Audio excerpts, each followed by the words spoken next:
Peeps, what's happening? Yeah, 100% back at you with another video. I'm out here slinging this mail, you know what I'm saying? Got a big bird over there. You know what I'm saying? You see the grays coming in, you know what I'm saying? Boy, getting old. Got the American flag always repping, you know what I'm saying? But yeah, man, bear with me while I do this video. I'm gonna be slinging this mail at the same time, so if you hear me pausing, I'm gonna try to, you know what I'm saying, do this thing without, you know, pausing and editing and everything like that. I'm gonna just hit it in one shot, man, just straight raw with it, just going in raw, you know, no lube. So yeah, man, I wanted to talk to y'all today, man, about not trusting these C&P examiners when it comes to these mental health things, because just like in the court of law, you know, when they read you your rights when you get in trouble, they say whatever you say can be held against you.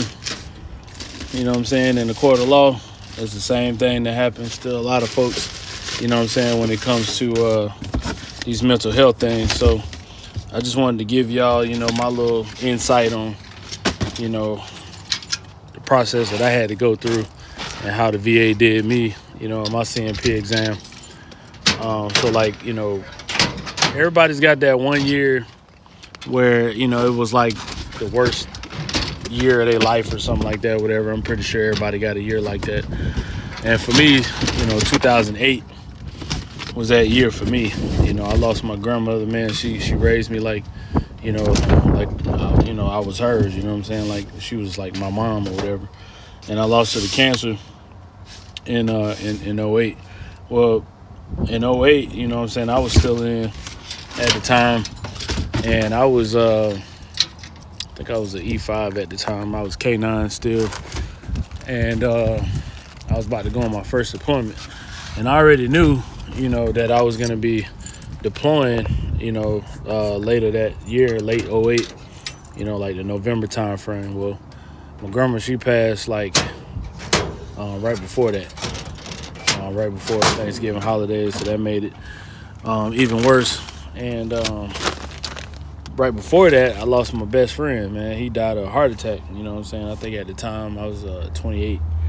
I think he was like 27 at the time.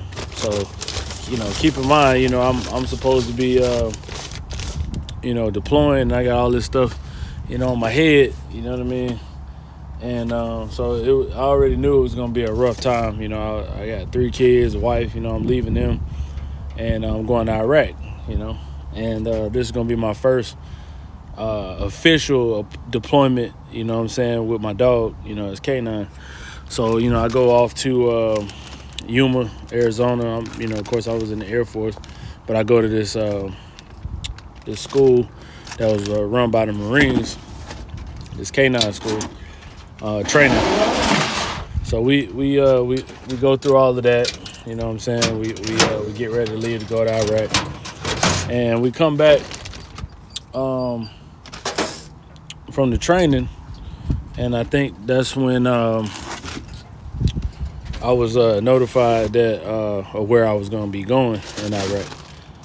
So I was like, all right, cool. So, you know, I was like, we're going to make the best of it. You know, I just lost my grandmother, you know, it's still fresh or whatever in my mind. And I get there to Iraq, and I'm at Cobb Spiker. Right. So I get the Spiker, and they're telling me, oh, you going to you know, Baghdad or some shit like that, whatever, to work the search pit. Because they knew that was gonna be my first deployment. As K9. So, you know, we agreed that that's where I was going to be going. And I end up taking off from, you know, Orlando, because I was stationed at Patrick Air Force Base here in Florida. And I get all the way to Germany through, I think I went through Baltimore, maybe. I don't know. So we get there, and I call home, you know what I'm saying, to say, hey, you know, I made it to Germany or whatever. just letting you know what I'm saying, I made it here. So I make it, and my wife crying on the phone. So I'm like, the hell? Like, she crying and stuff. So she get to crying and telling me that my middle kid almost died at school, and they had to, stick a needle in her heart to get her heart going because her heart stopped. So, I'm thinking, like, you got to be kidding me. You know what I'm saying? Like, I just lost my grandmother. I lost my best friend. Now I'm about to lose my middle kid too. I'm like, come on, man. This can't be it. So, I'm on the phone, trying to make calls, all this type of stuff. And they're like, well, we can't send you back home. You're just gonna have to, stay over there, because she didn't die or nothing, you know what I'm saying? So I'm thinking, like, yeah, that makes sense. I just lost my grandmother, lost my best friend, my kid almost died. Yeah, my head's gonna be in the right spot, in the right place, you know what I'm saying, to be out here, in Iraq, you know what I'm saying? And so long story short, I ended up not coming home. I shipped, I was in Germany for like a week or two, because of the whole situation. And then they was just like, yeah, you're just going to keep going. You're going to head on over there. So I get to Kuwait. And from Kuwait, I'm there for a week. I'm still getting updates. Yeah, she's fine. She's got this heart problem. And we got her on beta blockers, and we got her stable and everything like that. So finally, we get to, I get to Iraq, and now it's the time where it's time for me to, forward operate out of there and get to the main base that I'm supposed to be working out of. Now, keep in mind, it's almost been a month since I left. I ain't even made it to my destination yet. So I finally, take off. I got all my bags and everything. Got my dog stuff, kennel crate, everything. And I'm dragging it to the flight line. You know what I'm saying, to get on the Black Hawk to try to get to where I need to get to. And we take off, ride around. Come to find out, we can't land into nowhere because the weather's bad, or it's hot, in that area where there's a lot of fire and stuff like that, because they're dropping off people at different places. They're just not going to one specific place. So it might be 4 or 5 people on the Black Hawk that's going to one base. Me and my dog, I'm going to another base. So we flying all around God's green earth, and end up coming back to Spiker, where I originated out of, and had to call the kennel master and tell him, yeah, y'all need to come pick me back up, because I'm back. I couldn't get to where I needed to get to. So this happens about 2 or 3 times. I'm still here for about another week, or so, and then this E6 comes in with his dog. Well, after he comes in with his dog, he had just, I guess, had a kid or whatever, and they told him, yeah, you're going to Fort McHenry, and you're going to be, the only Air Force dude there. You're going to be running missions in and out of there. And then keep in mind, like, he been K9 longer than me, so he get bitching and complaining, talking about, oh, I just had a kid, and I don't want to be doing no missions, and blah, blah, blah, all this type of stuff. So they pull a rank on you, boy. You know what I'm saying? Because, like I said, I was just an E5 at the time. So he pulled rank on me, and then I ended up having to go there. And he went to the spot that I was supposed to be going to, where all you doing is just searching trucks at the search pit. So they pulled the okie doke on me, and I end up, at Fort McHenry. Now, keep in mind, Fort McHenry is a shithole. Like, it ain't nothing there. Like, I mean, they just plopped that base right in the middle of nowhere. Like, probably the worst place that you can ever put a forward out of a fob, you know what I'm saying? And so we end up getting we end up finding our way there, which there's only 2 ways in. One is Black Hawk, the other one's on convoy, right? So like, keep in mind, like I said, like it's probably about, I don't know, 500-600 Army on the fob. My bad. About 500-600 Army on the fob, and maybe about, I don't know, 20 Ugandans on the gates. So, we end up getting there, and the whole time, man, I'm talking like we get mortared, and you know what I'm saying, I'm getting shot at. They're talking about having bounties. The snipers got bounties on the K9 handlers, him and his dog. You know what I'm saying? And I'm out here doing route clearance all out in front of everybody, you know what I'm saying, searching. And keep in mind, I got all this on my mind that I just went through, before I even got here. So I'm out here running all these missions and everything with these guys. And it's only me and another Army explosive detection dog handler. So I'm running all these missions, me and him, like they running the shit out of us. And it was some missions that we had to not take because we had literally just got back, didn't have enough downtime, to do a turnaround to go right back out. So of course a lot of the Army commanders and lieutenants and captains or whatever, they was all pissed, talking about we gotta go. And I was like, nah, I'm not going, I'm not doing that.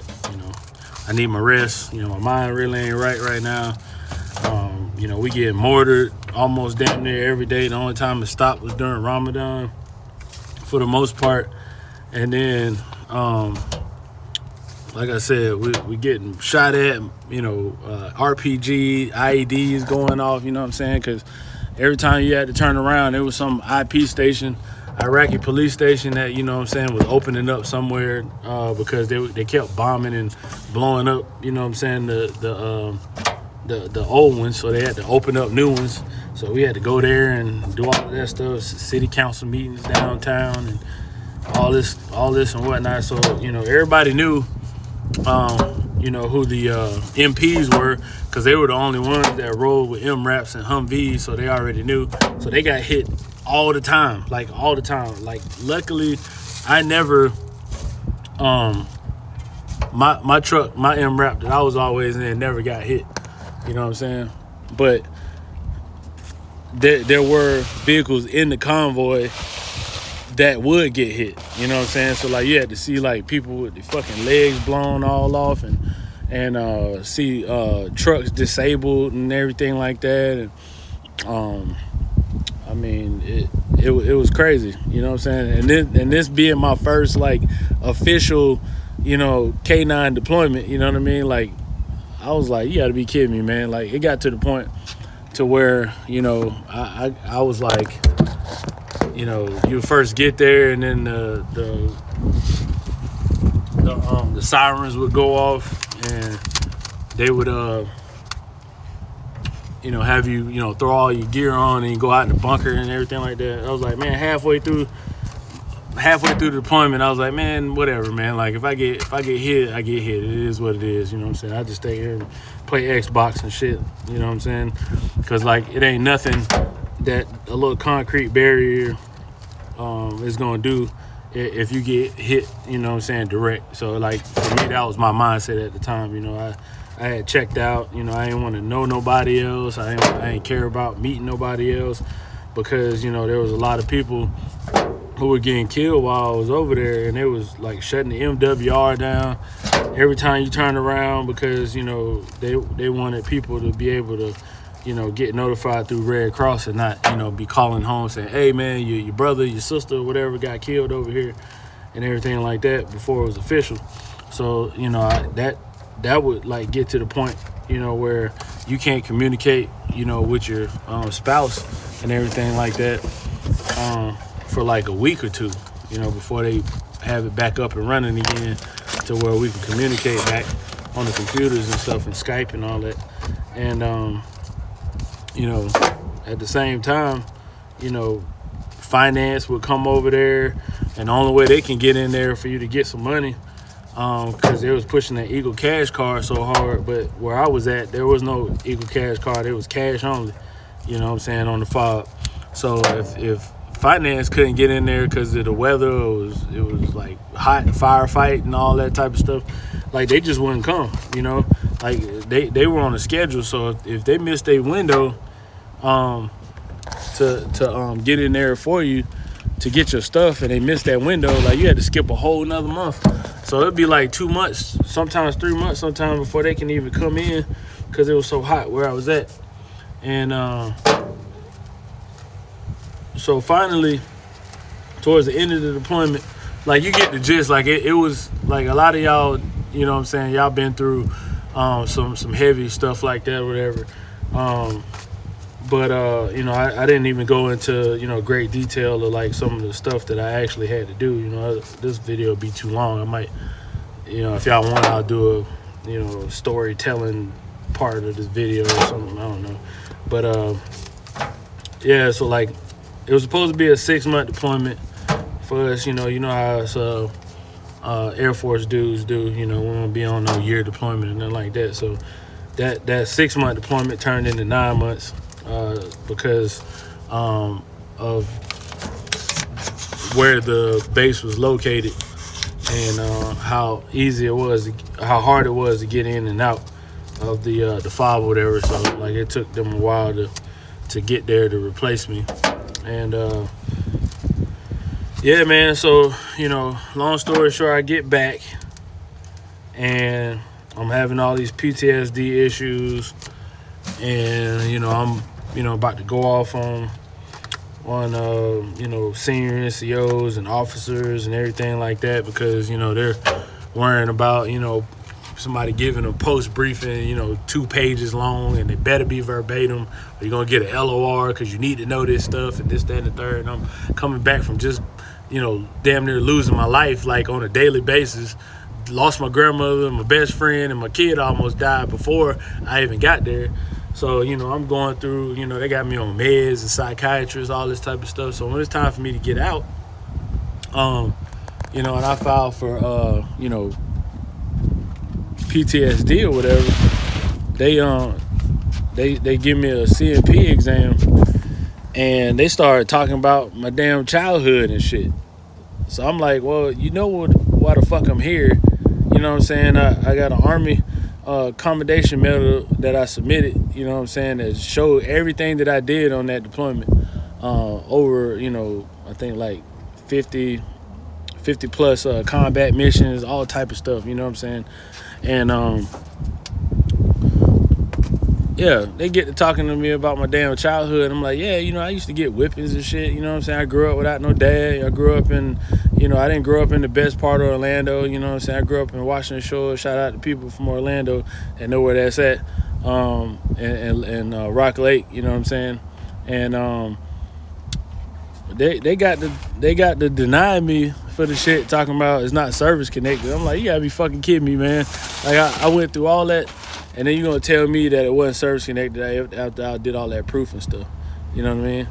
And you know, I told them about, you know, my grandmother dying and kids almost, you know, this, that, and the third. Hold on, I got people rolling up on me. All right, so where was I? So yeah, you know, I'm telling them, you know, about the whole things leading up to Iraq and all of this stuff, and they're gonna say, well, you know, we don't see, you know, service connection for it. So, you know, I'm like, you gotta be kidding me. Now keep in mind too, you know, I ended up getting out the military on that, you know, when they were paying people to get out, like the 2012, 2013 time frame. And you know, when I did that, I ended up hold on, I ended up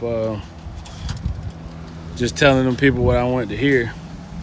Well, telling them what they wanted to hear, so I can get the hell on, because I was just trying to get out, man. Like my mental state was so bad, you know. I just wanted to get out of there, you know, on a good note before they ended up putting me out, and I lose all my benefits and everything like that. But yeah, man, like be careful what you tell these people in these C&P exams, because if you get a bad C&P examiner, man, like they'll say some crazy stuff, you know what I'm saying, in that DBQ or whatever that they gotta that they gotta put in, and you mess around and get denied, even if you got the medical evidence and everything like that. And so I ended up having to do a higher level review on that, and I was able to get that in there. But yeah, that was just a little story, you know what I'm saying, down memory lane of some other stuff, man. I got other stories, man, of how they be treating you, man, in the military, and some of these other stories of some of the females and stuff that they had to go through, especially where I was at. I don't know if y'all ever heard of Pimping at Patrick, like back in the 04, 05 days, like, during the ORI, you had this senior master sergeant that had a line for chief. They ended up getting in trouble. But yeah, man, just make sure, man, y'all are paying attention to what y'all saying in these appointments, man. They ask you about your childhood, man. Tell them your childhood was like the Cosby, man. It was great. You know what I'm saying? Different strokes for different folks. You know what I mean?